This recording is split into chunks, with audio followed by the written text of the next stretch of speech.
জনপ্রিয় fashion show Paris fashion উইকে র্যাম্পে হাঁটার ডাক পান বিশ্বের নামি দামি অভিনেত্রীরা। এই আয়োজনে বরাবরই নজর কাড়েন বলিউড সুন্দরীরা। প্যারিস ফ্যাশন উইকের নিয়মিত অতিথি ঐশ্বরিয়া রাই বচ্চন, দীপিকা পাড়ুকোন, রিচা চাড্ডা, সোনাম কাপুর। এবার সেই তালিকায় যুক্ত হয়েছেন আলিয়া ভাট। এবারের আসরে লরিয়েলের প্রতিনিধি হিসেবে হাজির হয়েছিলেন ঐশ্বরিয়া ও আলিয়া। এদিন আলিয়াকে দেখা গেছে কালো অফ শোল্ডার জাম্পস্যুটে, আর ঐশ্বরিয়া হাজির হয়েছিলেন ঢিলেঢালা শাটিনের লাল গাউনে। রেড কার্পেটে দুই নায়িকার সৌন্দর্য এবং দৃঢ় ব্যক্তিত্ব নজর কাড়ে উপস্থিত দর্শকের।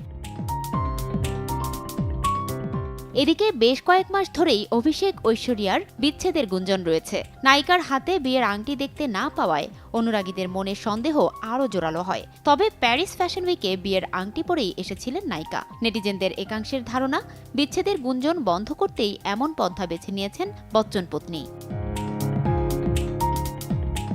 ফারজানা লিনা, সময় সংবাদ, ঢাকা।